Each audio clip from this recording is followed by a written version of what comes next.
Hello, hello, everybody. How are you? How are you doing? Salam alaikum. So, first order of business is the roll call. I need you all to comment, to do something, to interact in any capacity with this live stream, with this live broadcast. Okay? So I know that you're all present and accounted for. All right? Roll call, roll call, roll call. Just type present or something. Even if you're watching on replay, you don't have to be watching live.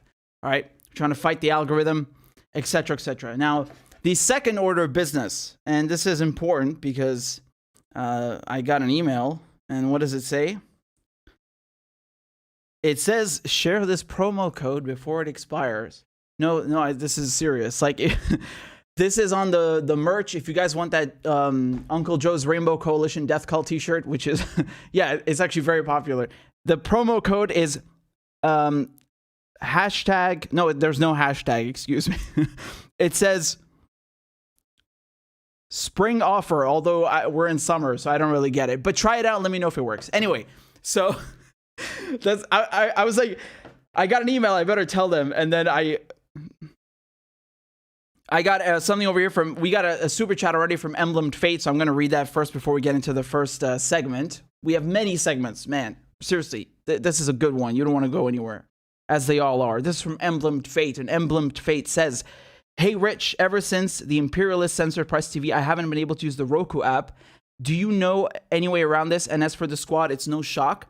Their neoliberals their neoliberal ideology that masters pretend to care in order to kill millions. The squad are just standard neoliberals. This is no shock. It's no shock. And I know some people, they don't want to believe the title. They don't want to believe that it's real.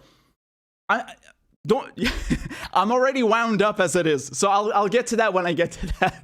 But I agree completely with you. I'm ready to go, man. I'm ready to go.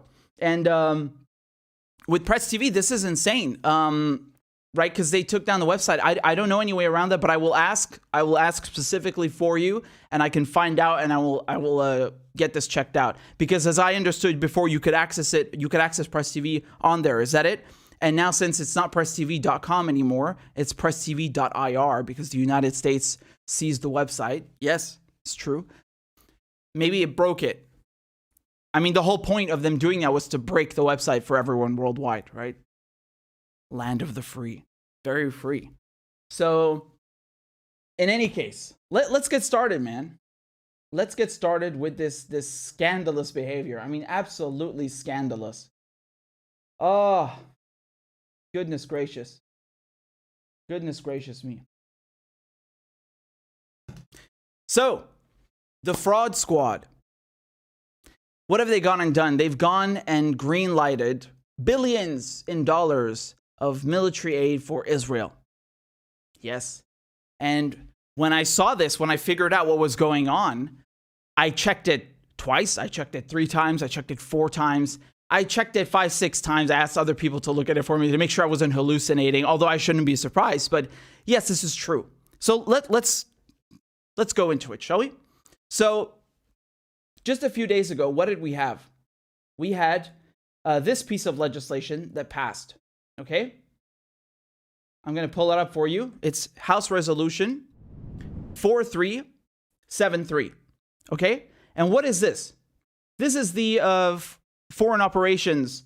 So I'll read you the full title of it, right? It's to make appropriations for the Department of State, foreign operations, and related programs for the fiscal year. And this thing has a lot of provisions in it. So it has things to fight climate change. You know, it has even aid for Palestinians, right? It has a lot of things bundled into that, which is what they usually do with these omnibus type resolutions, right? They'll package millions of things into one giant bill to kind of convince certain people in Congress to just pass it. And, you know, I want to look at this over here because this is the important part. It has $3.3 billion in aid to Israel. Okay. So where does this 3.3 come from? If you recall, this is from Obama, right? You know how people say Obama, oh, he's such a nice progressive president. They say the biggest scandal he ever had was a tan suit. No, I think this is one of his biggest scandals, right? The one where he gives Israel $38 billion over 10 years. And where does that come from? Which document is that from? Well, that comes from, hold on, I'm going to pull that up for you as well. This is from the Memorandum of Understanding reached with Israel. This is from 2016, right? And as you can see here, what is the understanding that they reached? They said, under the new MOU with Israel, the Obama administration has made the largest single pledge of military assistance in U.S. history. The total value of the new MOU, which is from 2019 to 2028, is $38 billion, meaning $3.8 billion per year. So even though this is a 10-year thing, every year, Congress has to get together and greenlight it, okay? They have to, specifically, we're not just talking about that, but this foreign operations bill, so that with all these other provisions, they have to get together and greenlight it every single year, annually, okay? Now let's take a look at the tally. Let's take a look at the tally, because I think once you understand how this actually got passed, you're going to be surprised. You're going to be surprised. Okay? So, over here, look at the roll call. What does that say? That says 217 yes and 212 no. So, as you may recall, in Congress, most of the time, you just need a simple majority to get a bill passed, okay? And what is that number? Well, right there it is, right in front of you. Now, you know, Democrats, they control the White House, they control the House, they control the Senate. The Senate barely, right? It's Kamala Harris that gives them the tie-breaking vote. But they're better off in the House than they are in the Senate. But nonetheless, they control all three chambers, right? And who do you think cast those those tie-breaking votes? Who do you think cast those tie-breaking votes? Surely, for the love of God, these progressives, the so-called squad, would never vote for this. It has $3.3 billion in military to Israel. Look, this is what it says. This is what it says. That of the funds appropriated under this heading, not less than $3.3 billion shall be available for grants only for Israel, which shall be dispersed within 30 days of enactment of this act. Surely no one in their right mind would vote for that. Surely, for the love of God, Ilhan Omar would not vote for that after she just said 3 months ago. She said 3 months ago in May that $3.8 billion U.S. military aid to Israel is unacceptable, right? Let me just read you this. So taking to Twitter, the Somali American Congresswoman wrote, we provide, quote, we provide $3.8 billion in military to the Israeli government a year without any accountability.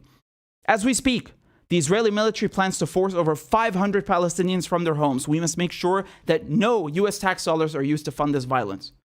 Okay, so she's talking about Sheikh Jarrah, which I covered the Supreme Court thing today, so we'll get into that afterwards. But surely Ilhan Omar would not vote for this. She just said 3 months ago that this is bad. And not just 3 months ago, she said 2 years ago in 2019. She said the U.S. should reconsider their aid to Israel. Okay? And just a few months ago, in April, there was a bill that was co-sponsored by Rashida Tlaib, Ocasio-Cortez, where they were saying they should condition aid to Israel. Now, to be fair, they came through. So AOC, Alexandria Ocasio-Cortez, she voted no. Rashida Tlaib, who's Palestinian, she voted no. Okay? Cori Bush voted no. But who voted yes? Surely not Ilhan Omar. Surely not Ilhan Omar. For the love of God, don't tell me it was Ilhan Omar. She voted yes? She cast that tie-breaking vote? It can't be. Can't be. I don't believe it. Could it be her? Oh, no, it's her. Oh, no, it's her. She voted for it. She voted for it. And not just her. Look who else voted for it.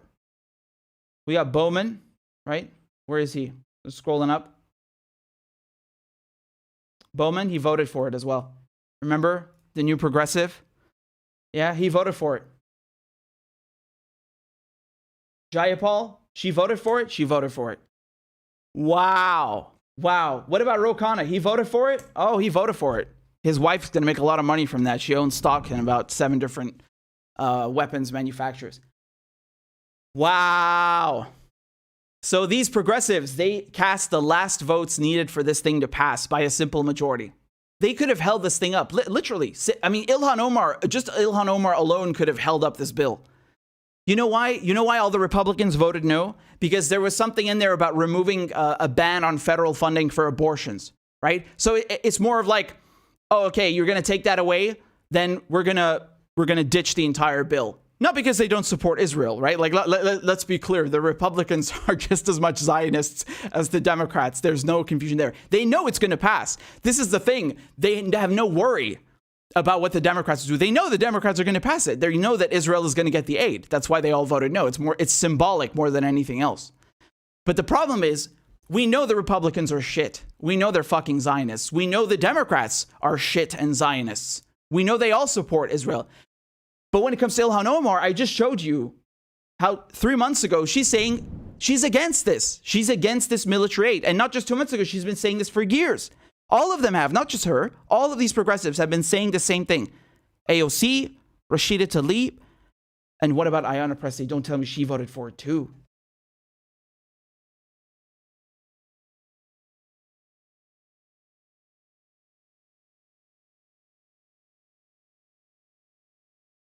Oh no, she did, didn't she? I'm scrolling down. She voted for it. So this thing barely passed. This thing barely passed with 217 votes. Okay, so all the Republicans voted no with 2 abstaining. This thing barely passed, and who votes for it? The people who've been saying, oh yeah, we should not give any money to Israel, and they're bad and such, but I'm going to give them money. Wow. Look, to me, I mean, I cannot think of a bigger hypocrisy than this.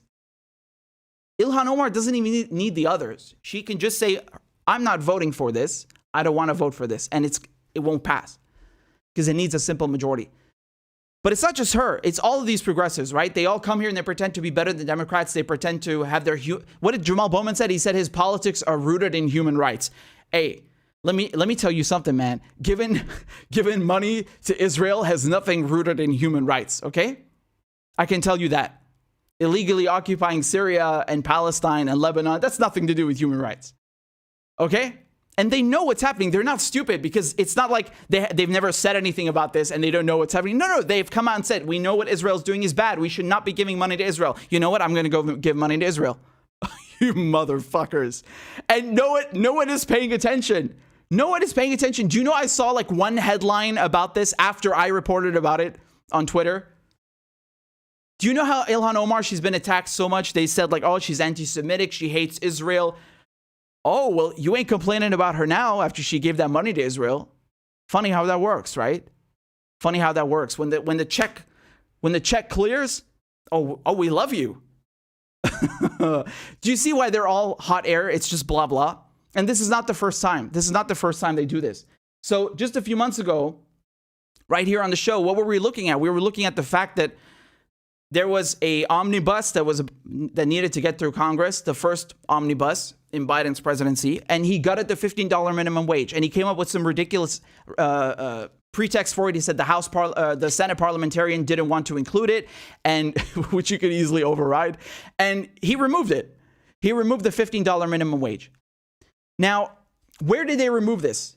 Pay attention, because the bill, when it was in the House, it contained the $15 minimum wage. Okay, let's take a look.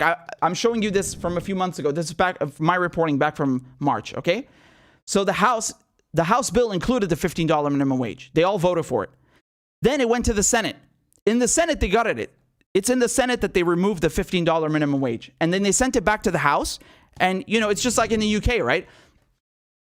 They have to, the House has to vote if they accept the amendments to the bill, right? So they have to vote and say, do we accept that the Senate took out the $15 minimum wage? Do we accept all these changes that you guys made? Yes, we do. Okay, then it's passed. And now it goes to the president's desk. It's the same thing in the UK, right? Go House of Commons, House of Lords, back to the Commons. And that's how it goes on to have royal assent. So they say, yeah, we totally want the $15 minimum wage. We voted for it. It goes to the Senate. They remove it. It comes back. And then they fucking vote for it again.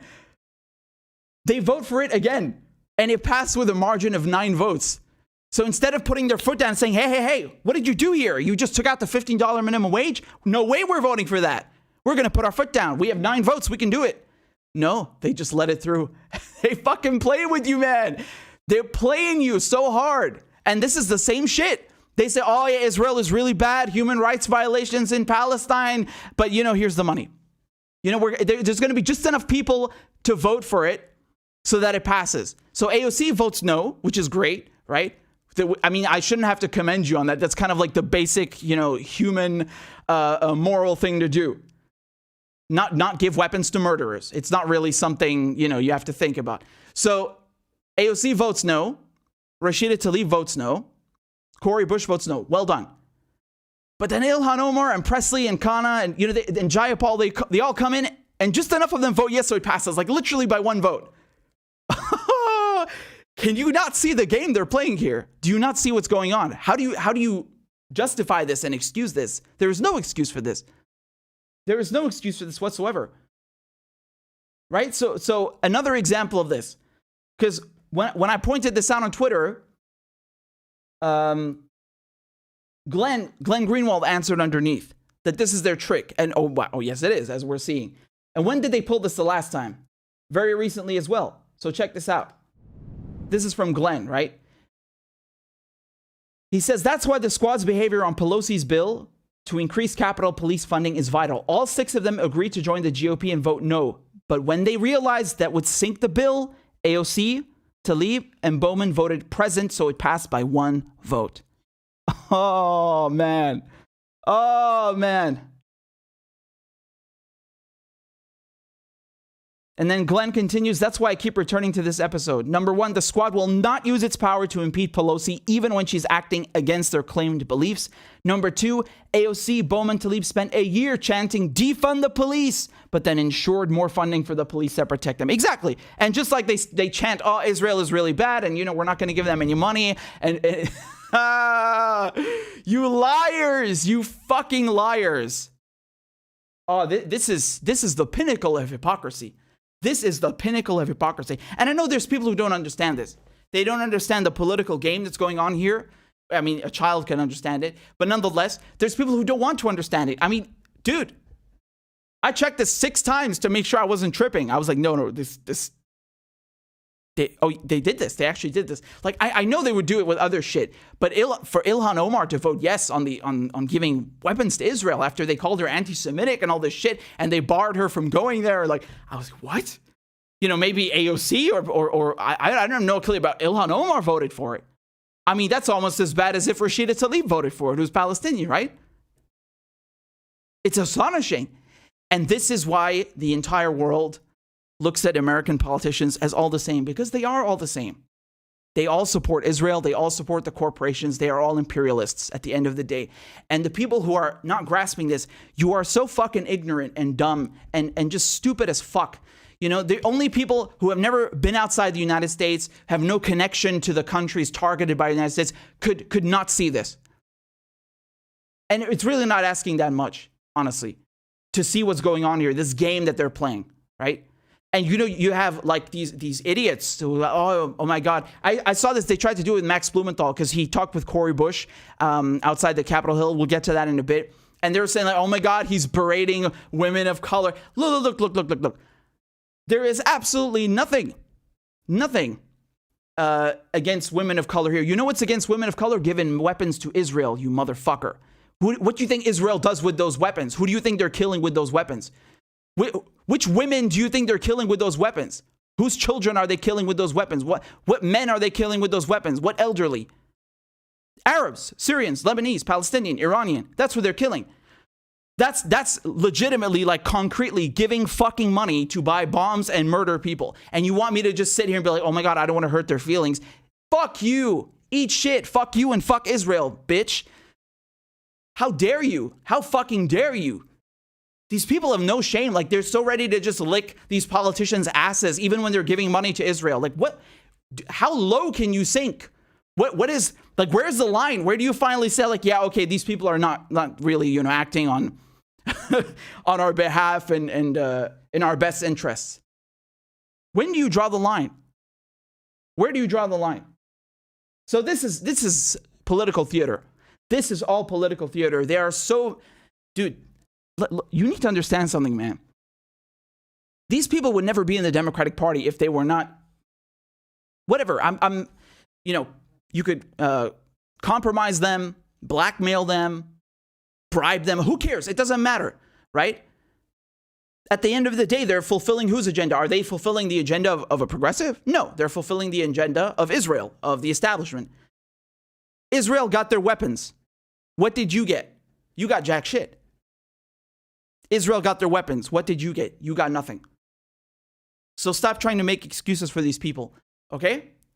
And this is not the first time. I'm showing you on so many occasions, the $15 minimum wage. By the way, they did this also with the $600 stimulus check in December, right? They're like, oh my God, $600 for a stimulus check. This is unacceptable. This is too low. And then they fucking voted for it. And $15 minimum wage, we're going to get to Congress. We're going to pass the $15 minimum wage. And then Biden and the Senate got it. And they fucking voted for it. And then they say, oh, Israel is bad. We're not going to give them weapons. And then they fucking voted for it. You are so cucked if you think these people work for you. They don't work for you. Why do people buy into this? Why are they so brainwashed? Why are they so ready to grovel at these politicians' feet? Look at what they're doing. Look how they're voting.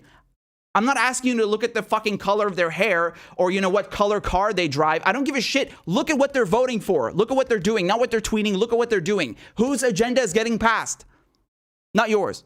Israel's agenda is getting passed. Nancy Pelosi's agenda is getting passed. The corporations, their agenda is getting passed. Not yours, not mine, not anyone's. Okay? And this concerns me very much, very deeply, because where do you think this money is going? Where do you think what do you think Israel does with that money? You think they buy chocolate? You think they buy candy and roses? They buy weapons from the United States. It's literally in the contract. Look, I'll show it to you. It literally says it right here.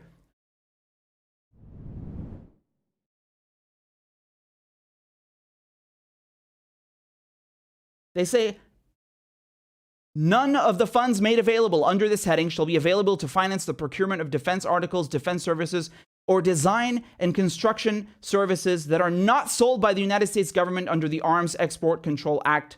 Okay, so they're literally saying that you also have to buy American-made weapons with this money. You can't buy from anyone else unless we give you permission. It's military aid. It's in the name. It's made for the military.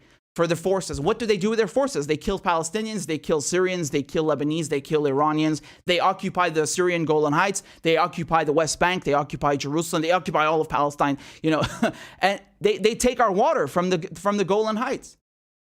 Do you know what the Golan Heights gives the Israelis about 1/3 of the water they need? 1/3.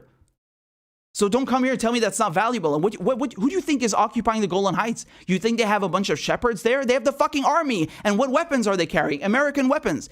They use this money to do that. Okay? So we are all directly implicated by this. And to come here and say, oh, you're being too harsh. No. What? C'est pas possible. I can't handle this logic, man. Like giving weapons to Israel, depriving people of housing and a $15 minimum wage, not fulfilling campaign promises. This is all okay, but criticizing for that, this is not okay. Eat shit. So, I'm just going to read you very briefly from Glenn's article on Substack, Glenn Greenwald. He says, by a margin of one vote, the U.S. House of Representatives on Thursday approved a bill that allocates $1.9 billion to intensify security and increase policing at the U.S. Capitol. Okay? Again, this is the same scenario. All Republicans voted against it. All Democrats voted for the bill except for 6. 3 members of the left-wing faction of the House, known as the quote-unquote squad, joined their GOP colleagues to vote against the bill. Ilhan Omar, Cori Bush, Ayanna Pressley. But the other 3 members of the squad, AOC, Bowman, and Tlaib, voted neither yes nor no, but rather present. Okay? All 6 had previously told activist groups that they opposed the bill. Had any of these 3 squad members voted no instead of present, then the bill would have been defeated. In other words, this faction of the squad had the power had the power fully in their hands to block passage of a bill that would increase police funding and enhance the power of the security state to prevent the public from entering the U.S. Capitol, a bill they claim to oppose. So they're liars, they're hypocrites, and they say one thing and then vote another way. And they do this with every fucking bill. And the people who refuse to pay attention, I mean, you shouldn't be covering politics, should you? Should you? So don't come here and tell me that this is correct behavior. This is absolutely, unbelievably immoral. This is grotesque. This is scandalous. How the hell do you give billions of dollars to the Israeli apartheid regime and you sleep on it? How can you have that on your conscience? I wouldn't give them 1 cent. How can you do that, man? You know, the whole point of BDS, what is BDS? It's to deprive them of income, right? It's to object and prevent any resources contributing to the occupation. This is contributing to the occupation. It's not just contributing, it's sponsoring it directly. It relies on this money. Okay?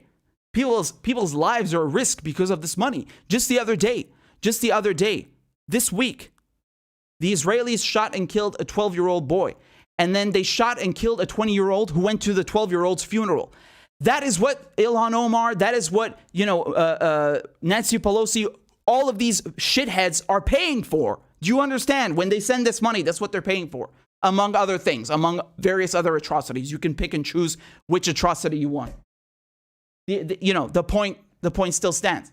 So, I mean, you go ask any Arab, and not even just any Arab. You ask most people in the world, just anyone with some common sense. Do you think this is okay, giving billions to Israel after what they do in Palestine? They'll be like, no, this is not okay. We do not accept this. This is unacceptable. This is evil. I do not understand how a Somali, an African Arab woman, a Muslim woman can give money to Israel. This is unheard of. It's not about identity at the end of the day, right? It's about class. And these people, they're in the neoliberal elite ruling class. That's what it's about. They're protecting their interests. That's what it's about. And whose agenda is getting accomplished, you can see for yourself. You can see for yourself. So this is absolutely unacceptable. How do you give money to Israel, man? I mean, and the level to which they lie is unbelievable, right? Every single thing they say they're not going to do, they go and do it. This is why we call them the fraud squad. You know why they're called the fraud squad? Because they lie about every single fucking thing. They say, we're not going to let this bill through, if it doesn't contain a $15 minimum wage. The Senate guts it, and then they still vote for it. And they cast the tie-breaking votes. It's because of them that it passes. They come and say, we're not going to vote for this bill that gives $1.9 billion to the Capitol Police. And then what happens? They cast the tie-breaking votes to make sure that it passes. They say, we have to defund Israel. We should stop giving them billions every year. And then there's a bill on the table that they can block. What do? They give the money to Israel. How many times does it take for you to see what these people are? They are establishment types. They're Democrats, right? I don't care. You call them the squad, the quad. I don't give a crap. They're Democrats. They're neoliberals. They're not serving your agenda. Who gains from this? Israel gains. Israel has just gained literally $3.3 billion, which they could have stopped. Who gains when a $15 minimum wage is not passed? Because the squad don't put their foot down. Corporations gain, all right? Wall Street gains. Joe Biden and his buddies, they are the ones who gain. They are the ones who benefit from this situation. This is so corrupt. They are playing you. The only purpose of the squad is to do this crap. It's to pretend that they're dissenting, is to pretend that they're opposing the establishment.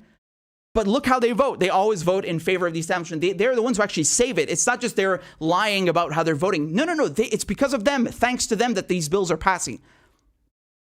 They're casting the tie-breaking votes. It's because of them that these bills are getting through. This is stinking hypocrisy. Anyone with half a brain can see what's going on here, can see this game. These people have no credibility. This is scandalous. How do you give $3 billion to Israel after what they're doing? Just today, the Supreme Court in Israel, this kangaroo court, is trying to evict Palestinians living in East Jerusalem and Sheikh Jarrah. Jerusalem is illegally occupied. With whose weapons? Whose money? The United States. That $3 billion that you just gave Israel is going to occupy Palestine, is going to occupy the holy city of Jerusalem, is going to occupy Syria. Lebanon. That's where this money's going. It's going to murder people. How do you sleep at night? How do you sleep at night?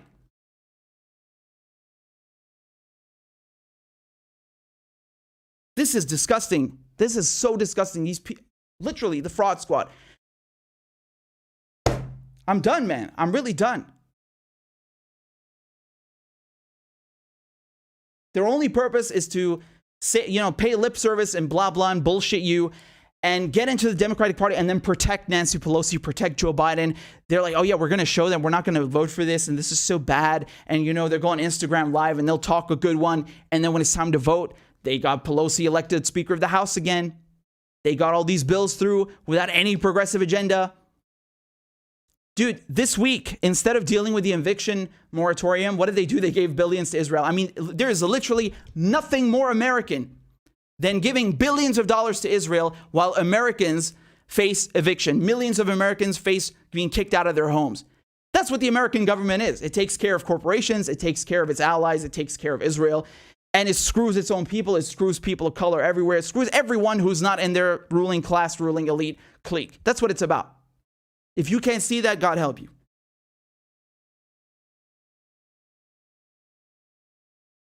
So, this is shameful, really shameful, honestly. This is shameful. We have 425 people watching right now, but only 319 likes. Make sure you hit the like button to fight the algorithm. I have a lot to talk about. I have so much to talk about, man. We are not even anywhere near done. So, again, I was reporting on the Israeli Supreme Court, their efforts to kick out families, Palestinian families living in Sheikh Jarrah. I'm going to tell you everything that happened in a second, but I just want to finish with this next segment over here. And thanks very much for your contributions and your super chats. You're very generous. Thank you to Piano Man. Piano Man has sent a generous tip. I appreciate that very much. And I'm just checking in case I missed anything else. If you guys have any questions, go right ahead. I'll read them even between the stuff.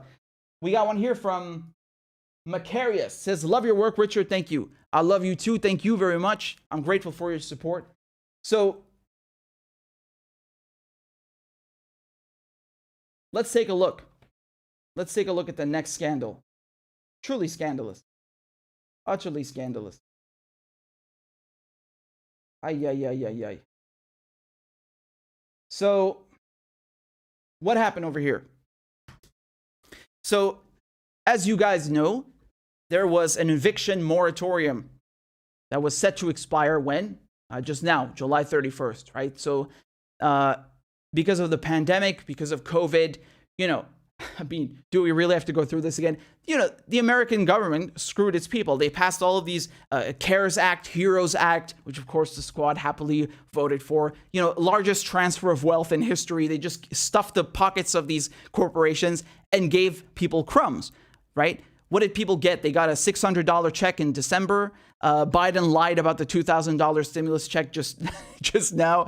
It suddenly became $1,400. And there was another check under Trump, like 3 checks. Meanwhile, trillions went to corporations, right? Now, one of the things that I think Biden did when he got elected, right? So one of the first executive orders he signed, there was an eviction moratorium. However, this was going back a bit before that as well. And the point here was that we knew when it was going to expire.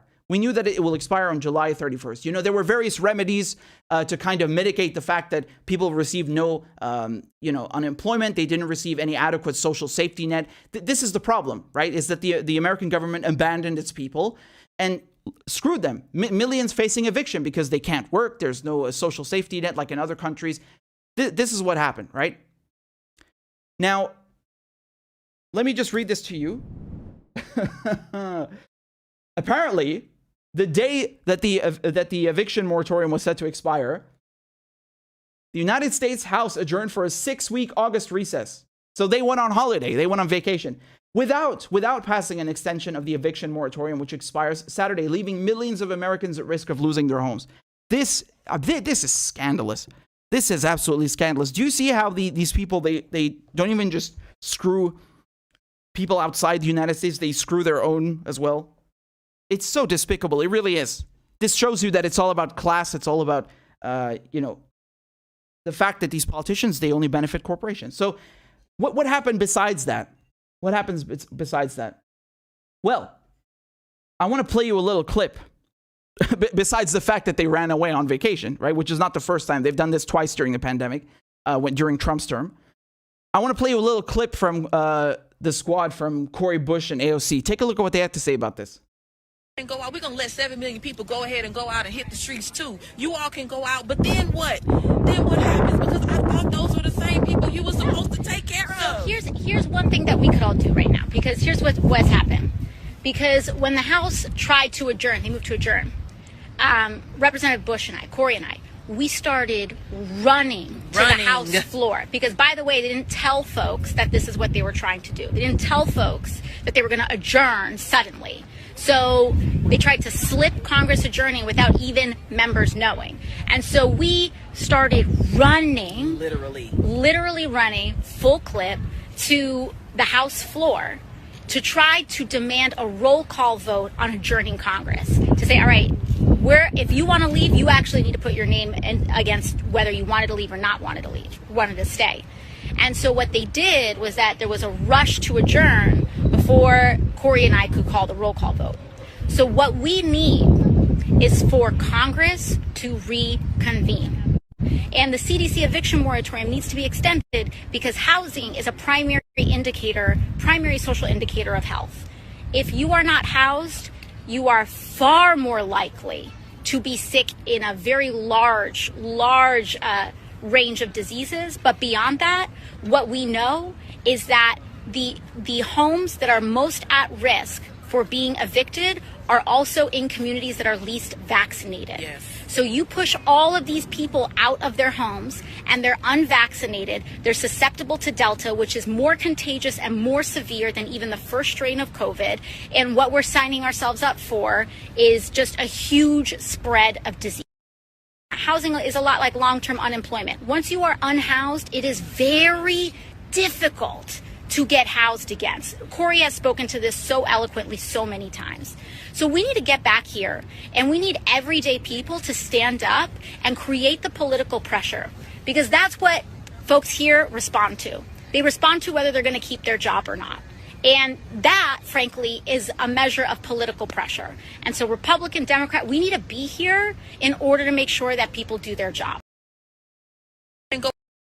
Okay, now that sounds all fine and dandy. You know, I agree with what they're saying. The problem is that they're lying. I mean, they say, oh, you know, we had no clue that people are going to adjourn, and, you know, we were running, and it's like, yeah, we were running. You know, they're like narrating their moves like it's some action movie or something. You know, we got there in the nick of time, but it was apparently too late, and they just left without us. We had no clue. Oh no, you know, we just happened to work here. We had no fucking clue. Really, who buys this verbal diarrhea? Who believes this nonsense? You want to know how I know they're lying? And not just them, by the way. It's not just them who are lying. Take a look at this. Nancy Pelosi. What does Nancy Pelosi say? She says that the CDC has the power to extend the eviction moratorium. As they double down on masks, why wouldn't they extend the moratorium in light of Delta variant? Okay, first of all, that's not true. And you know why I know that's not true? Because literally last month, this is what happened. Take a look. The Supreme Court ruled that the CDC moratorium we're talking about the Center for Disease Control, has to stay in place until July 31st, right? However, they advised that Congress, not the CDC, Congress, make any further extensions via law. And they all knew this, Pelosi as well. So this is the ruling from the Supreme Court. 5 out of 4 justices voted in favor of this. That, you know, we'll keep the moratorium in place until July 31st when it's set to expire. However, what does it say here? It says here that this is Justice Kavanaugh, right? So one of the Supreme Court justices. He says, I agree with the district court and the applicants that the Centers for Disease Control and Prevention exceeded its existing statutory authority by issuing a nationwide eviction moratorium. And he said, because the CDC plans to end the moratorium in only a few weeks on July 31st, and because those few weeks will allow for additional and more orderly distribution of the congressionally approved rental assistance funds. By the way, they've only distributed 7% of that. I voted this time to deny the applicant to vacate the district court stay of its order, right? So won't terminate it early. And then what does he say? What does he say? In my view, clear and specific congressional authorization via new legislation would be necessary for the CDC to extend the moratorium past July 31st. So the Supreme Court, the highest court in the land, is literally saying on June 29th that not the CDC, but Congress must make any extensions. And then Nancy Pelosi comes here and lies and says that it's the CDC who has the power to extend the eviction moratorium. No, it doesn't. No, it doesn't. You goddamn liar. You goddamn liar. And you know what she said in another tweet? She said in another tweet that she led a fearless campaign. She led a fearless campaign to try and get an extension, right? So that Americans are not thrown out of their homes. And then in another tweet, she says that, well, we only found out that this eviction moratorium was about to expire like the day before. What? How did you lead a fearless campaign, a relentless campaign to extend the moratorium if you just found out one day before it expires? What a blatant contradiction. What a lie. And then she lies here again and says that it's all on the CDC. No, it's on you. And the Supreme Court told you a month ago. They told you in June 29th. You all knew that the shit is going to expire. And they didn't know just on June 29th. June 29th was just saying that, look, it's not the CDC's job to do this. It's Congress' job. They knew already months and months ago that this eviction moratorium would expire on July 31st. They knew that millions of Americans could face eviction because the country is a capitalist, greedy machine. They take care of their own. Nancy Pelosi was eating ice cream in front of her $11,000 fridges, giving trillions to Boeing and God knows what other corporations. She was giving money she was giving that PPP, small business money, to dark money groups and lobbyists, the scourge of Capitol Hill. That's what they were busy doing. That's who they were taking care of. Meanwhile, everyone else got crumbs. And of course, they all voted for it. Bernie Sanders included, every single one. Look, there are two constants in American politics. And perhaps you need someone who's not American to tell you this. So I'm going to do that.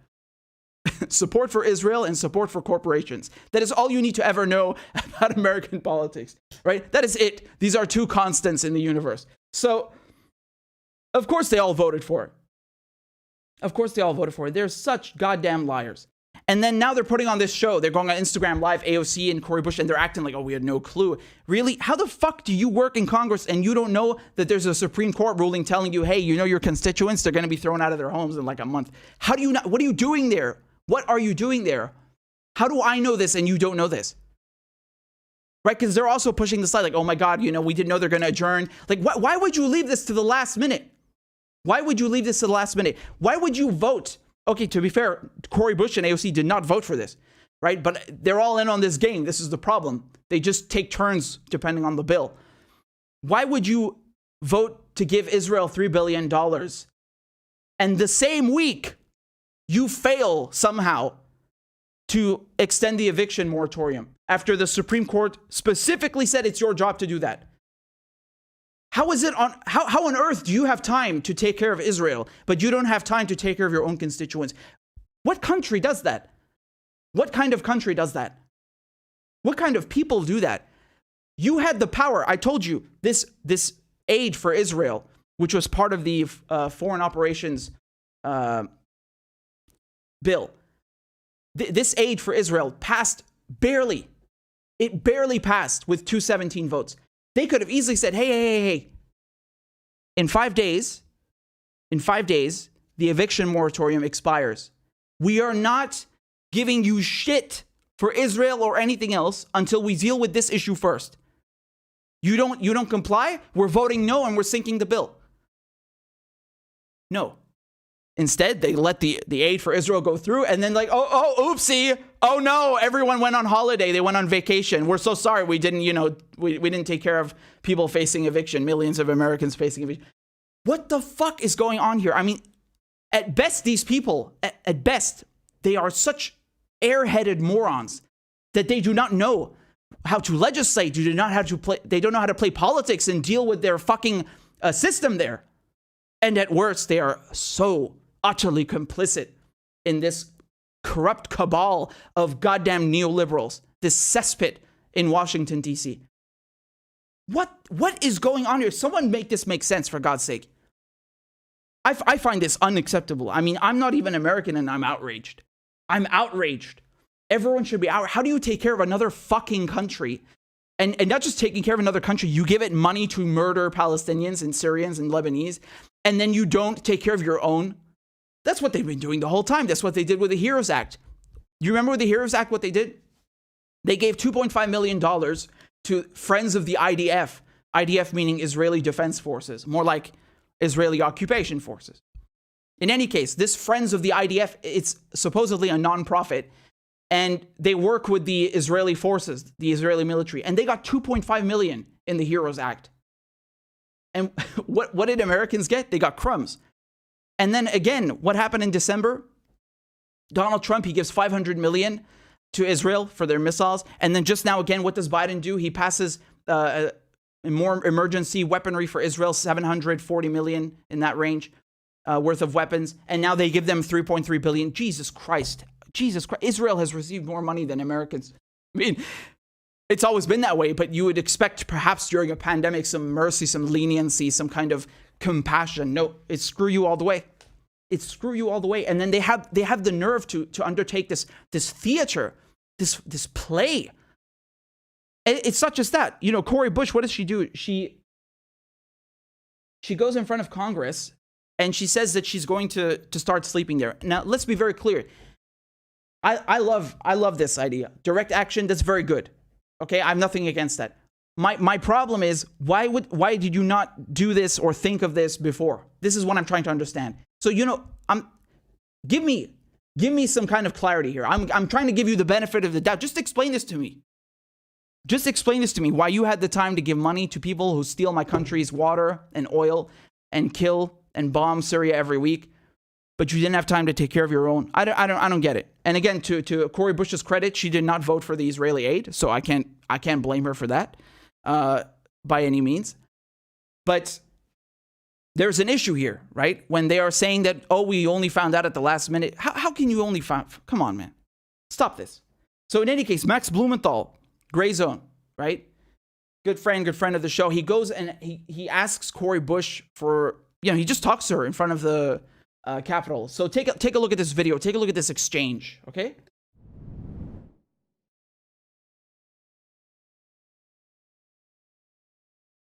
That's where we are. And I heard, like, last night there was a lot less people. It's great to see so many more people, but I heard there was an intense debate about the role of the squad and why the squad didn't leverage its vote for the speaker for Medicare for all vote, and why the squad, I mean, with the margin so narrow in Congress, why the squad didn't because leverage its vote on the stimulus to get a $15 minimum wage. What? No. So first, one thing that was said last night, which is something that's very true, and I wish we would have talked about that this was where your conversation was going, because we're talking about the rally for tonight. And I really would love to keep the conversation on what's happening. I feel like it's all related to healthcare and the... It absolutely is, but this is the thing. What was said last night is that this bill, Medicare for All, is not, there's no person on the squad whose bill that is. That is Bernie Sanders' bill in the Senate. It is Pramila Jayapal's bill in the House. It is not our bill. We cannot make that bill come to the floor. There is nothing that we can do legally to get the bill to the floor. We have But Pelosi could have brought the bill to the floor. We're good here, thank you. Well, what? Well, I'm sorry, man. We're fine at this. Why can't she answer the question? We're here to talk about the eviction. But I feel like it's all about health care. Thank you.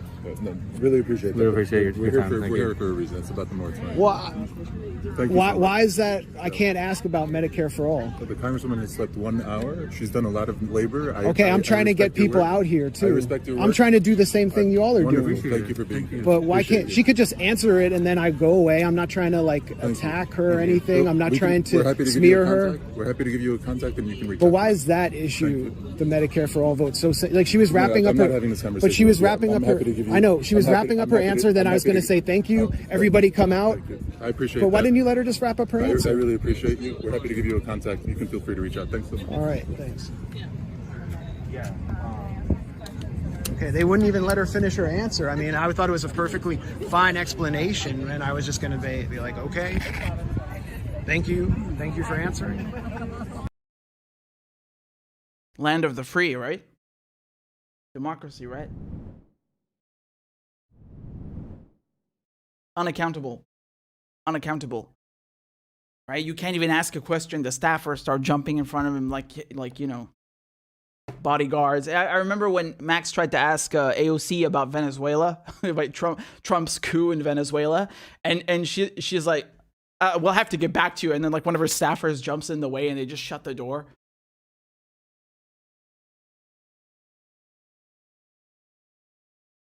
They can't bring the bill to a vote on the floor. What nonsense. Max corrected her, you know? Well, he didn't correct her. She knows goddamn well. Nancy Pelosi can do it. That's why why are we talking about leveraging your vote for Nancy Pelosi as speaker and not Donald Duck as speaker of the House? Because Nancy Pelosi is the one who could bring it to a vote. That's the whole point. You leverage her speakership versus a vote on the floor. You gonna act like you don't know what that means? I mean, in my view, I wouldn't vote for Nancy Pelosi under any circumstances. I mean, she's a monster. You can't trust her. She would never do that. Even if she had promised you, you know she's not going to do it. You know? Why would you vote, like, just out of principle? You should never give your vote to someone like that. But in any case, going back to the point here, do you see how, you know, they claim to be, oh, we're different from the DC elites. We're different from Nancy Pelosi, and, you know, we're the squad. We're to the far left, whatever that means in a right-wing system. We're to the left. We're more accountable, and we're here to get business done. We're here, you know, we're gonna walk the walk. We're not just all talk. Complete hot air. They know goddamn well what they're doing. They just take turns. This is exactly just like the aid for Israel, right? They say, okay, you guys vote no to look like you're dissenting, but we'll vote yes. Just enough of us will vote yes so that it passes, right? And we can still like please the establishment. We can please Nancy Pelosi and Israel and everyone else, while still giving our constituents and our supporters and, you know, just the media in general this look, this facade, this notion, this mirage that we are somehow standing up to Democratic Party leadership and the establishment, when they're not.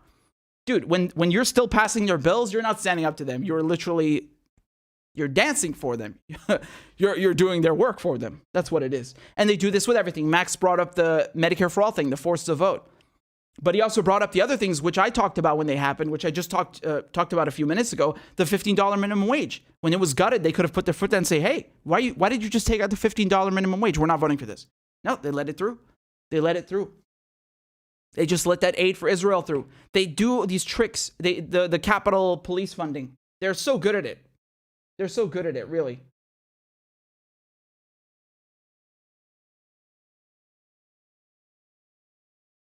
This is unbelievable, really. So like I said over here, let me get this straight. This week, Democrats got a bill passed to give Israel billions of dollars in weapons in spite of all Republicans voting no, which, again, as we talked about, was because of abortion, but couldn't help Americans who face eviction because of Republican obstruction. How convenient. Because over here, what Ice Cream Nancy is saying, she says, quote, ensuring every American has a roof overhead is a value that unites the Democratic Party. That's why I led a relentless campaign to extend the CDC eviction moratorium in an act of pure cruelty. Republicans blocked this measure, leaving children and families out on the streets. So again, hold on a second. Why is it the Republicans' fault? I mean, we just looked at this before. What Republicans did, they've all voted no, but you still got it passed when you wanted to. That didn't stop you from passing the goddamn bill. That didn't stop you at all. You still got it passed. Look, I'm going to pull it up again for you so you can take a look.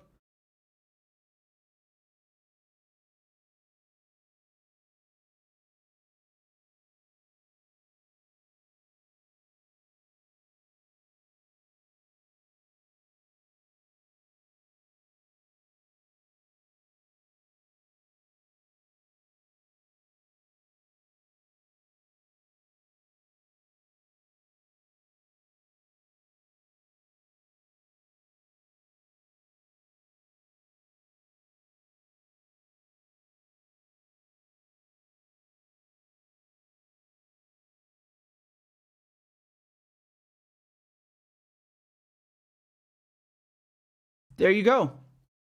Republicans all voted against it. Right? We're talking about the foreign operations where the aid for Israel's there. All the Republicans voted on it. You still got it passed. You didn't have any problem with that, but you're saying now you couldn't do anything about the eviction moratorium? What a bunch of lies. When it suits them, they can do whatever they want. When it suits them, they can, give money to murderers to buy weapons from their own military-industrial complex. They can give trillions to corporations. They can do whatever they want. But what a shame. They can never do the things that they actually ran on. $15 minimum wage, Medicare for all, making sure that their politics are rooted in human rights, as Jamal Bowman says, meaning don't give money to Israel.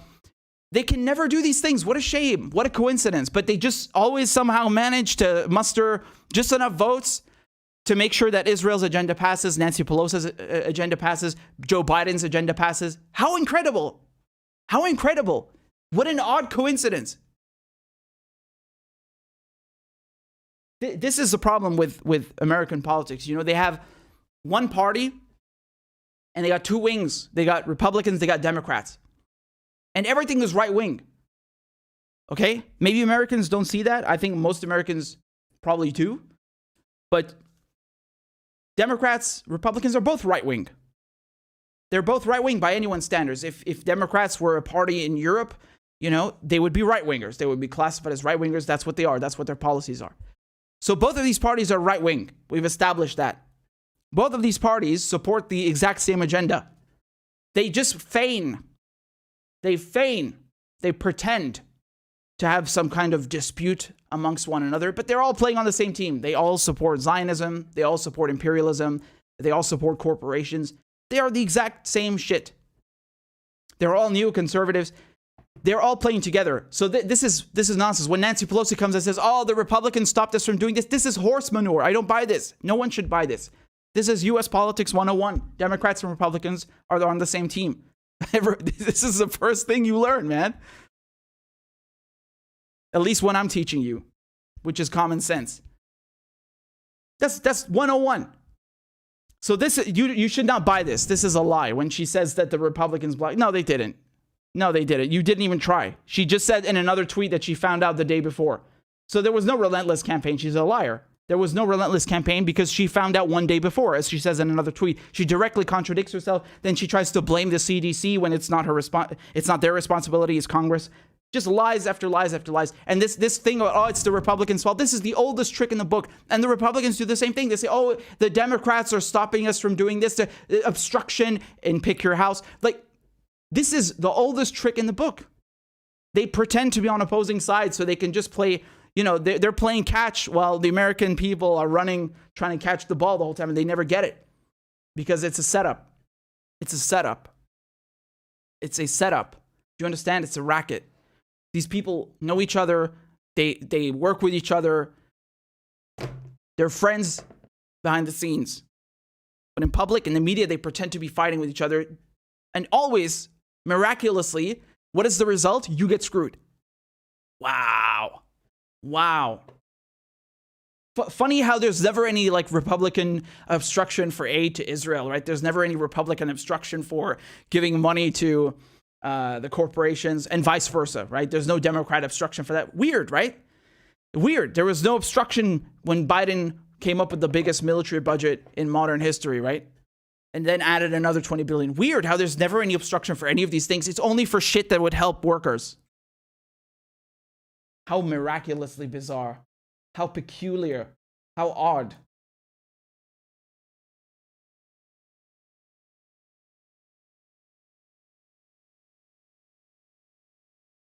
And I want to quote a tweet over here from Twitter. This is from your boy Spittin'. Indeed, he's spitting. He says, they could offset the entire balance of the DNC machine if they wanted to. Their numbers are greater than a majority vote differential. If you don't make any noise, you never get noticed. They vote along party lines 98% of the time. That's not ruckus. That's fuck us. And he's talking about the squad, obviously, right? So this is theater over here. This is theater to me because they knew that this was going to expire. They knew this is coming, the eviction moratorium. If they don't know that, they're incompetent. They shouldn't be in Congress. Are you with me? Nancy Pelosi, she's lying in every tweet. She's a liar. Supreme Court was very clear on what needs to be done. So there you go, man. This is the conclusion. They went on vacation for 6 weeks now. They made sure that Americans who face eviction are screwed. There's no extension of the moratorium, even though it's their responsibility. And again, let's be clear. This eviction moratorium, extending it, this is a temporary solution. You shouldn't have a homelessness crisis in the richest country on earth. I mean, this is a given. I shouldn't really have to spell this out for you. That this is emblematic of the corruption we're talking about, that I've just listed to you over and over, that I've iterated and elaborated on a million times. This is emblematic of the corruption that we're talking about. They make sure there's no social safety net, there's no housing, that you have a homelessness crisis. How the fuck do you have a homelessness crisis in a nation continent, in a state continent? Do you know how big America is? The United States? Do you know how big this country is? It's a state continent. How they have more money than any country on earth. You can't. This should not be a thing, and yet it is. Why is it a thing? Because of greed. Because of the greed from these people. They're not incompetent. They're not incompetent. They're greedy. They're corrupt. Do you understand? And it's to such an extent. I mean, it's to a level that is unbelievable. It's like, the tinier countries, and all countries have corruption, but even tinier countries with less resources don't do this shit. Of course you have homelessness and other issues in other countries, but not to this level. This is scandalous. This is absolutely scandalous. It's like nothing has been learned from 2009. You remember the housing crisis? What happened in 2009? Obama comes in, he bails out all these bankers, these bastards, the scourge of the planet, right? These corporations, the banks who played with people's money, and they screwed everyone over. They screwed the economy. Well, that's also the nature of capitalism, but they took it to another level. And who got screwed in the end? Did any of these people go to jail? No, they were bailed out. They got a get out of jail free card, right? And money with it too. And who lost their homes? Americans, right? And now again, you have a similar situation where the government has favored corporations. They've given them so much money for the last year. They've used this pandemic as an excuse to give trillions and trillions to them, And what do you get? Why does this continue? Why does this continue? So just remember that this is all an act, and they know exactly what they're doing. They're trying to play stupid. No, they know exactly that this is what happened. They let it happen. Oh, man. Thank you so much for your tips and your donations and your questions. I will get to all of them in a timely fashion. Sean says, Cori Bush won't even answer an honest question. Yet Kyle defends her, saying she probably just doesn't understand the force the vote ask. Cowards. No, look, man. Are you telling me I understand this and she doesn't? Are you serious? Again, let's say that she doesn't understand it. Why does she let her staffers just I don't know.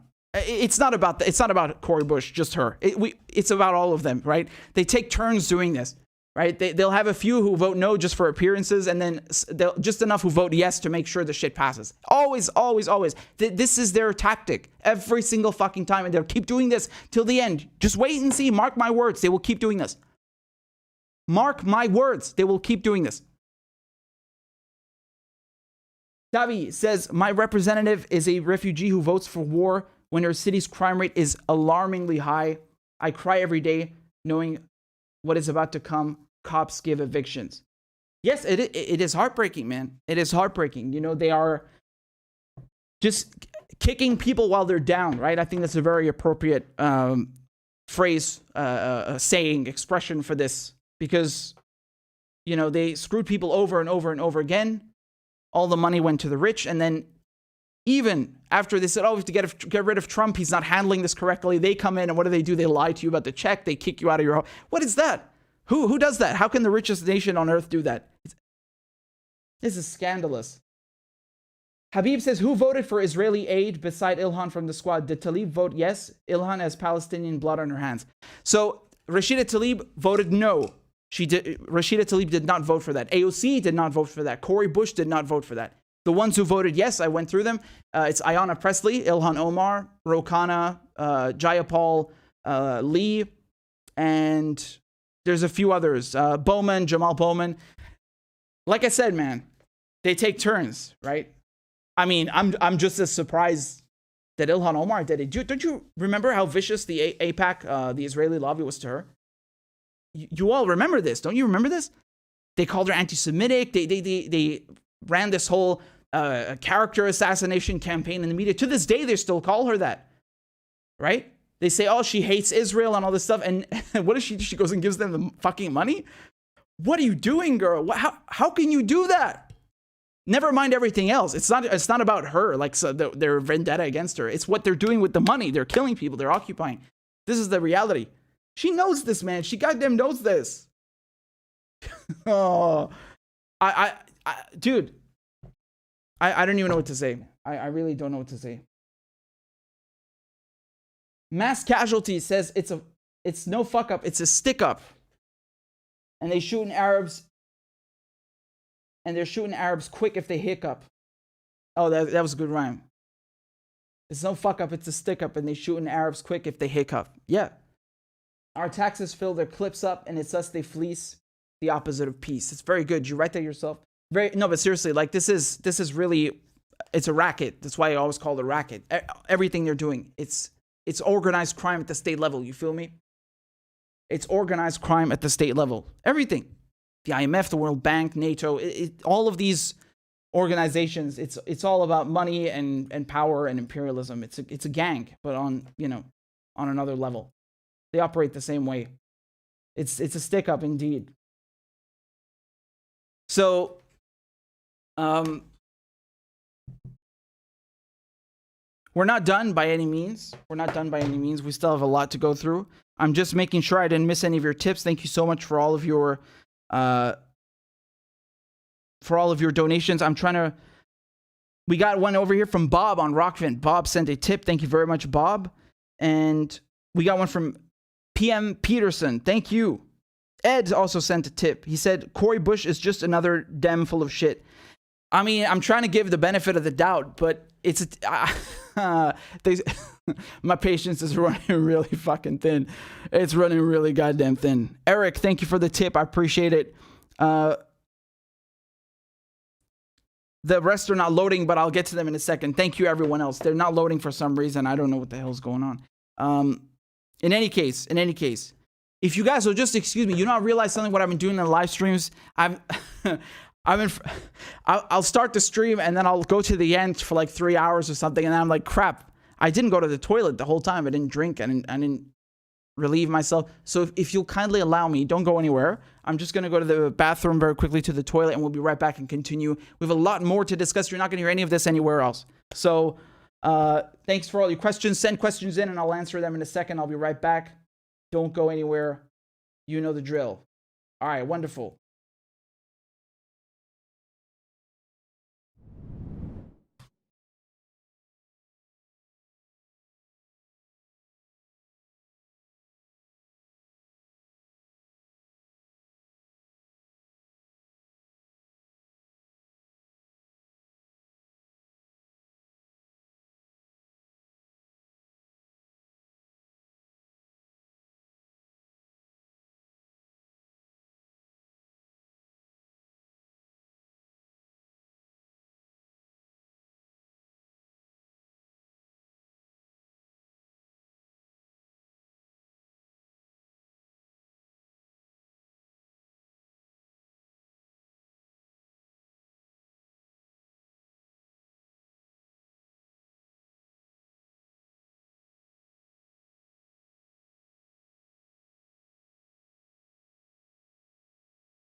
All right, we're here. I'm back. I'm back, baby. So, thank you very much, Christopher and Julian the Machine. Sorry, my eyesight. Thank you both for your tips. I appreciate it. Oh, man.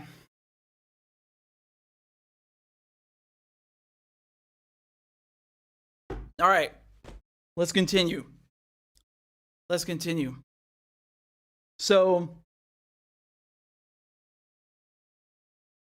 I don't think anyone else is covering this. So, I mean, there are definitely some people covering it, just not indie media. Or maybe not so much. I have no clue, man. Whatever. I hope more people cover it. And shout out to everyone who is. But, all right. Ready? I got to put on my TV voice, right? Okay.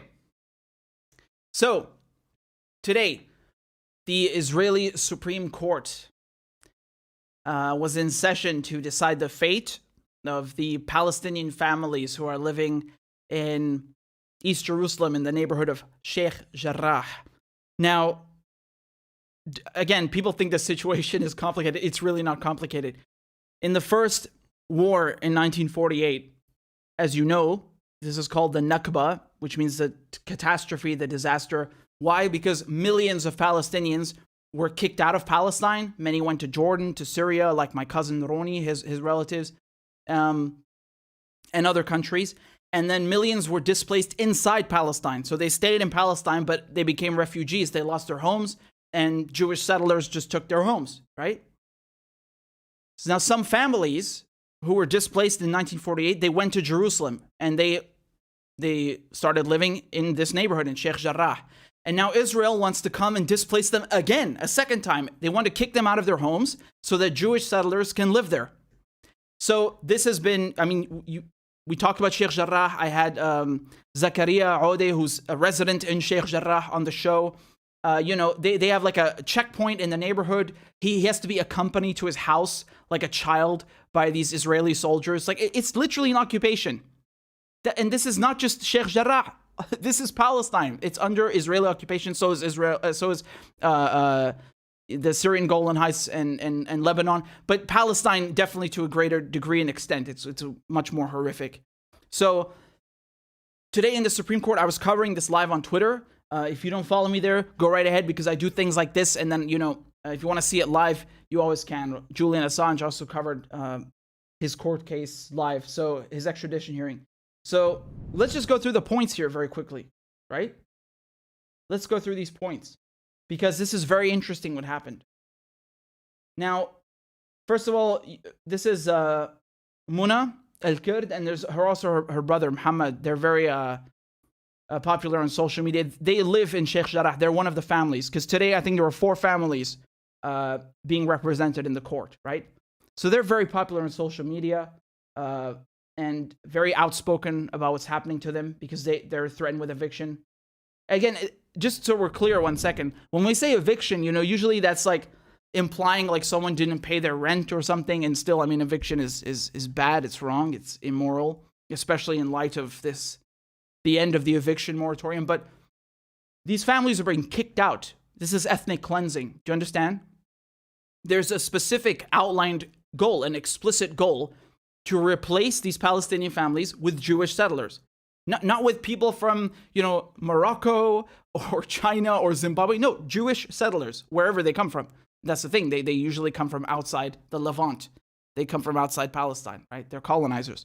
So this is ethnic cleansing by definition. This is a textbook definition. And again, it's not just Sheikh Jarrah. Someone said this on Twitter. It's very, very well put. Every Israeli city used to be this neighborhood, used to be a neighborhood, and it was ethnically cleansed.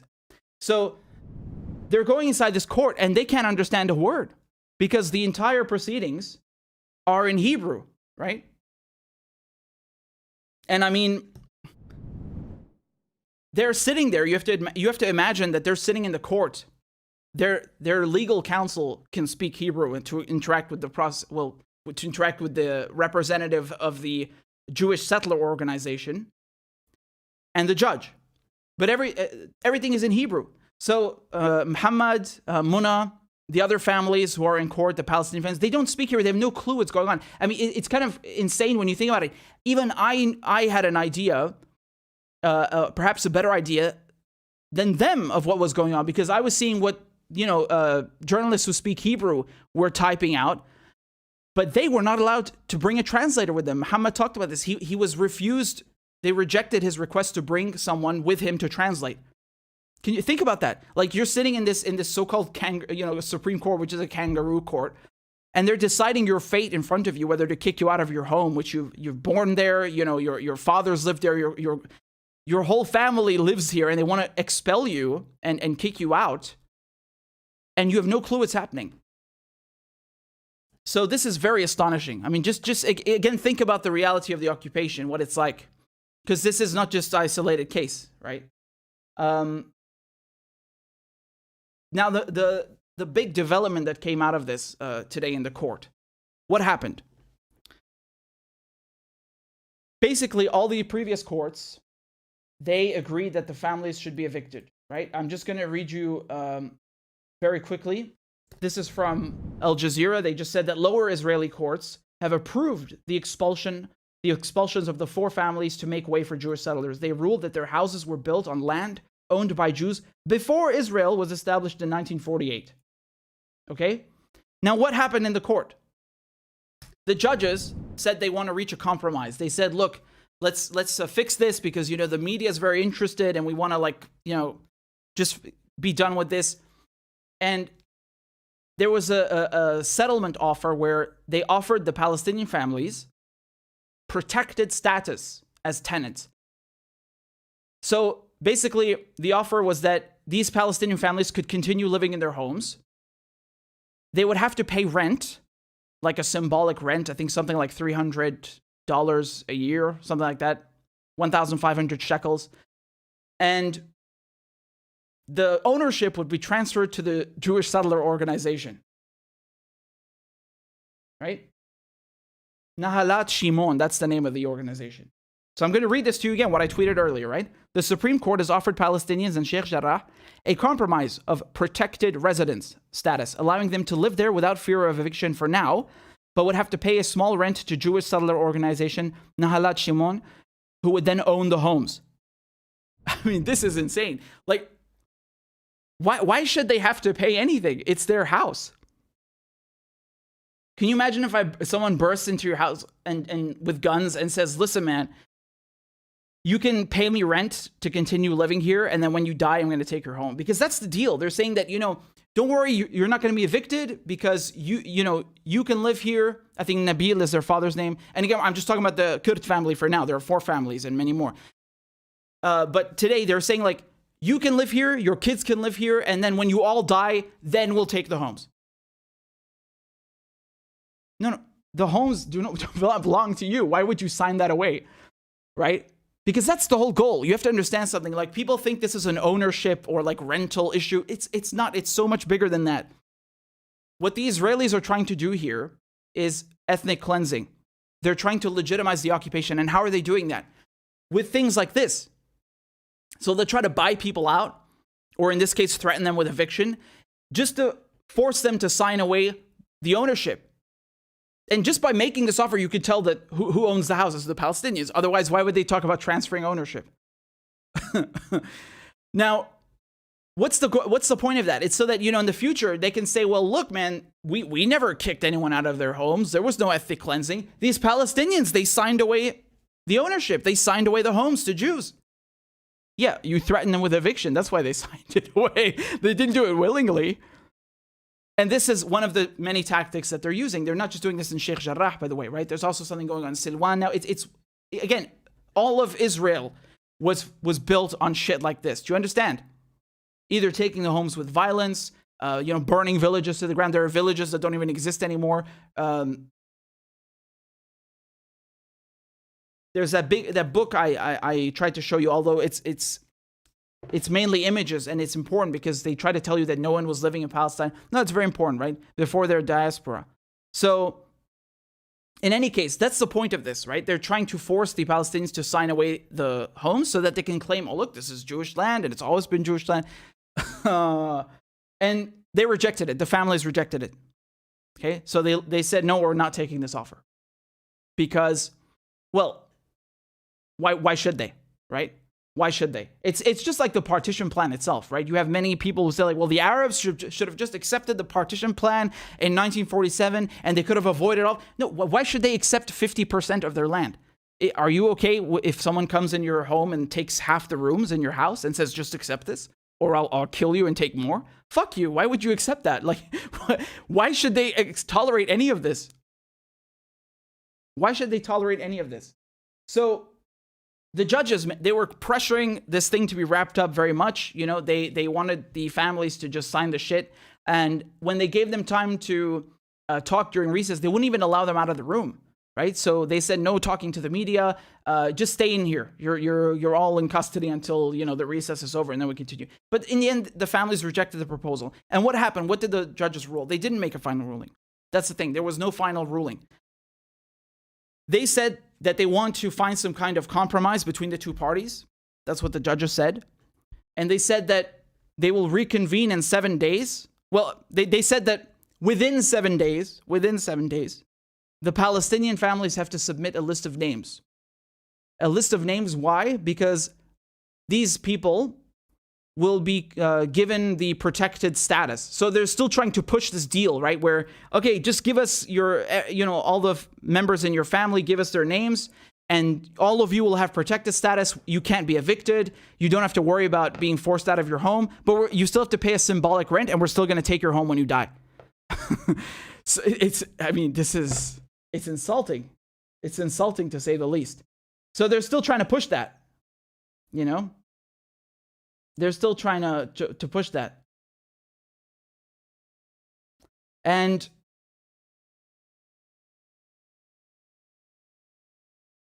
this is a tweet from Hamad.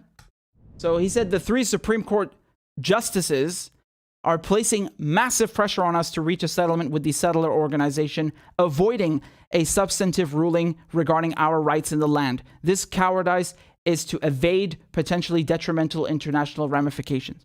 That's what it's about, right? So they're saying, like, don't worry about who owns the house or something. Just, sign this so you don't have to be evicted. Yeah, it's a ruse. Of course, they want them to sign away their rights. That's what it's about. And, we need to be very clear on something, because I don't think many people have mentioned this, and it's astonishingly clear, although we tend to forget, maybe some of us. The Israelis, their court, their Supreme Court, it doesn't mean anything. Sheikh Jarrah, this neighborhood, is in East Jerusalem, okay? Israeli courts, Israel has no jurisdiction in East Jerusalem. This is like, the United States trying to decide who can live in Montreal or some shit, And I mean, don't get me started on the actual genocide and ethnic cleansing of natives. But just to give you an idea, an example of what's happening here, right? Even if you go and you want to abide by international law and you want to say, like, look, the partition plan was clear, the Israelis get this, the Palestinians get this, Jerusalem was never given to the Israelis. Multiple times the United Nations has come and said, and they voted on this since the beginning, they said Jerusalem is a corpus separatum. It's a separate body. It doesn't belong to anyone. Why did they do this? Because all the Abrahamic monotheistic religions, Christianity, Islam, Judaism, for them, Jerusalem is pivotal. It's so important to all of these religions. So, in order to avoid any sort of conflict, they were like, okay, we'll just make the holy city of Jerusalem, that's what it's called, the holy city of Jerusalem, a separate body. It doesn't belong to anyone. And it will be under United Nations, okay? And of course, the Israelis, they just invaded it. In 1967, they invaded, they invaded Jerusalem, and they've never left. And of course, it's not just Jerusalem. They've been occupying the Syrian Golan Heights. There's lots of water and oil there conveniently. They get 1/3 of their water from the Syrian Golan Heights. They invaded the Sinai Peninsula, which they gave back, and also the West Bank. If we're being real, all of Palestine is under occupation. All of Palestine. All of it. Not just, what they call the occupied territories, which is the West Bank and East Jerusalem. No, all of Palestine. But my point here is, even if you want to abide by international law, what does the partition plan say? They say Jerusalem is a separate body. And then Israel in 1967 invades all these territories that I just listed. And then United Nations Security Council, they pass Resolution 242. And what do they say to the Israelis? They say, fuck off. They say, you have to leave. You have to leave the occupied territories. You have to leave the Syrian Golan Heights. You have to leave the Sinai Peninsula. You have to leave the West Bank. And this is the thing, because even though this was passed unanimously, they didn't actually name these places, right? In the resolution, yeah, the British and the Americans are very crafty, aren't they? They don't actually say the names. They just say the occupied they say occupied territories without even the. There's like a whole thing about, let me read it to you. So here, withdrawal of Israeli armed forces from territories occupied in the recent conflict. They even purposely dropped the, right? So they dropped it from the sentence. In any case, everyone knows this includes East Jerusalem and Jerusalem in general. And then what do the Israelis do? They not only stayed there, they annexed it. They annexed Jerusalem entirely in 1980. They passed something called literally the Jerusalem Law, the basic law. And they also annexed the Syrian Golan Heights. And what has the United Nations said about their annexations?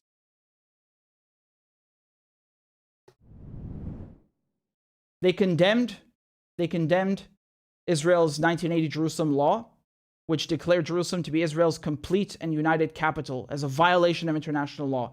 Okay? And it says that the council will not recognize this law. And on Twitter, I also went and I posted about something more than that. Right? So it's not just, this is not just the resolutions in 1967 and 1980. It's even as recent as 2011. Right? So just take a look over here. I mean,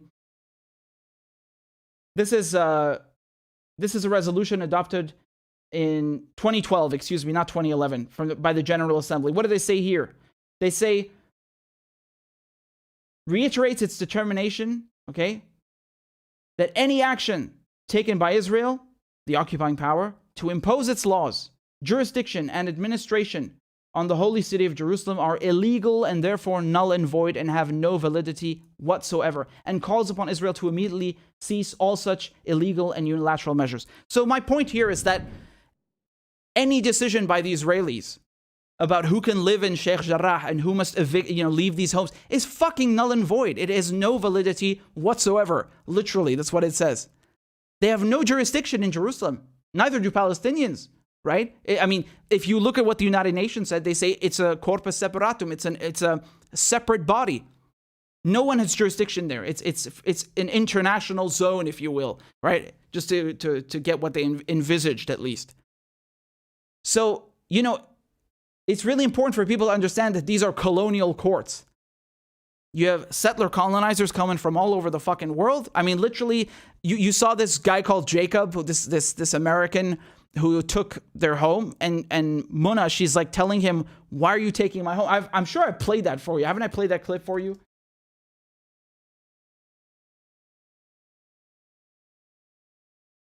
It's so, I mean, shocking. You must see it. Look at this.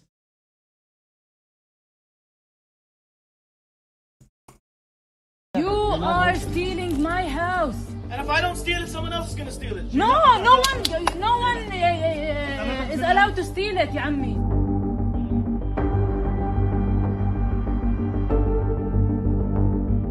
Jacob, you know this is not your house. Yes, but if I go, you don't go back. So what's the problem? Why are you yelling at me? I didn't do this.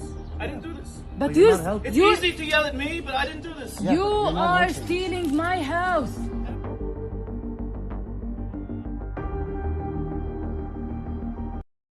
So you get the idea. These people are not natives. They're not indigenous to this area. This Jacob fellow has two nationalities, two passports, right? Where does he come from? New York, somewhere in the States. So he literally has two homes, and then the Palestinian is left with 0 homes. And this is not an isolated case. What do you think Israel is? This is what I try to explain to you. How do you think this place was built? You have people coming from all over the world, and then kicking Palestinians out of their homes, stealing their resources. Not just Palestinians. Again, they did this with Lebanon, with Syria, and then claiming that this is their land. So they have two nationalities. They have, two places they can call home, and the Palestinians are left with nothing on their own land. I mean, this is one of the biggest modern atrocities, truly. So all of these courts, they're kangaroo courts. They whatever they rule is invalid. It has no legality. It means nothing. It means absolutely nothing. It's like, some British person making a decision in India. Who the fuck are you? You're not from here. Go. This is a colonial institution. Whether it's their district courts, or their high court, their supreme court, they're all colonial institutions. And even if you want to follow and abide by international law, you know that the Israelis have no jurisdiction in Jerusalem. You fucking know this. The UN has said this a million times. It's so clear. Even the United States, they voted for Resolution 242, right? And then later on, when the Jerusalem law was passed, so we just looked at that over here. What did they do with 478, Resolution 478? The United States abstained. So, even with that one, it abstained. It wouldn't take a position, but it didn't veto it, so it still passed, right? It's still adopted because everyone else voted for it. So, I mean, if the United States can tell that this is illegal, goodness gracious, like just think how bad that is when the US is kind of condemning Israel. They did in 242 and then 478, they were abstained, so it would pass anyway. That's how illegal this is. And it only changed with Trump. So Trump comes along and then, he moves his embassy, the US embassy, to Jerusalem, which no one has ever done because it's not the Israeli capital. And to this day, no other country has embassies in Jerusalem because no, right? And of course, Biden has not reversed that. Oh, yeah, that lesser of two evils? No, he's just fine with everything Trump did. I've told you this a million times. So my point here is that this is very disgusting, and this is not an isolated incident. What they're doing here, they're trying to do this, in Silwan. They're trying to do this in other places in occupied Palestine. And this is how they built their so-called country. They stole it. It was some colonial project promised by the British. The British left the mandate, handed it over to the UN, which gave them... I mean, this is preposterous, right? What a failure. So, what can I say? This is how they built their country, man. They stole the homes, the resources, everything. And I think it's also important. I want to make a small a note here, because I think people tend to think that it's just about Palestine. And let's be clear. The situation in Palestine is the worst of them all, because of the ethnic cleansing, the Nakba, just the daily assault on the Palestinian people.